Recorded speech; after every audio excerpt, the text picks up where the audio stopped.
नमस्कार मित्रांनो, स्वागत आहे तुमचं मराठी टेक मित्र आपल्या यूट्यूब चॅनलमध्ये. पीक विम्यासंदर्भात महत्त्वपूर्ण असं अपडेट आहे आणि याच अपडेटची माहिती आपण या व्हिडिओमध्ये जाणून घेणार आहोत. खरीप हंगाम 2024 मधील जो पीक विमा आहे तो आता 31 मार्च पूर्वी मिळणार असल्याची माहिती कृषी मंत्री माणिकराव कोकाटे यांनी दिलेली आहे.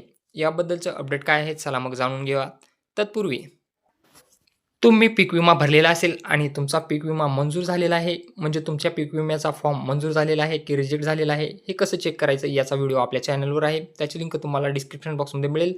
तो तुम्ही व्हिडिओ पाहून घ्या. तुमचा अर्ज मंजूर झालेला असेल आणि त्यानंतर तुम्ही क्लेम केलेला असेल, तर त्याची अमाउंट कशी चेक करायची याबद्दलचाही व्हिडिओ आपल्या चॅनलवर आहे. तो तो व्हिडिओ तुम्ही पाहून घ्या, जेणेकरून तुम्हाला समजेल की तुमच्या बँक अकाउंटमध्ये किती रक्कम येणार आहे आणि तुम्ही विमा क्लेम केलेला आहे त्याचा रक्कम तुम्हाला किती मिळणार आहे याचीही लिंक तुम्हाला डिस्क्रिप्शन बॉक्समध्ये मिळून जाईल.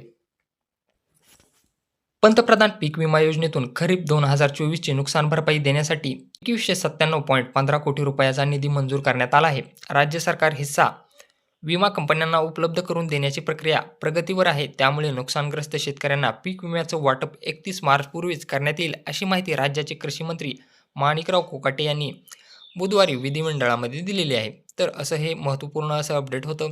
आता तुमचा पीक विमा तुम्ही जर क्लेम केलेला असेल तर तुम्हाला तो 31 मार्च पूर्वी मिळू शकतो. पीक विमा क्लेम केलेला असल्यानंतर तुम्हाला किती अमाउंट मिळणार आहे, तसेच तुमचा अर्ज मंजूर आहे की रिजेक्ट आहे हे कसं चेक करायचं, या दोन्ही व्हिडिओची लिंक तुम्हाला डिस्क्रिप्शन बॉक्समध्ये मिळून जाईल. तसेच आपलं टेलिग्राम चॅनलही आहे, जिथे आपण नवनवीन योजनांची माहिती तसेच अपडेट्स देत असतो. तेही तुम्ही डिस्क्रिप्शन बॉक्समध्ये जाऊन जॉईन करू शकता. व्हिडिओ आवडला असल्यास चॅनलला सबस्क्राईब करा, तसेच बेल आयकॉनला प्रेस करायला विसरू नका.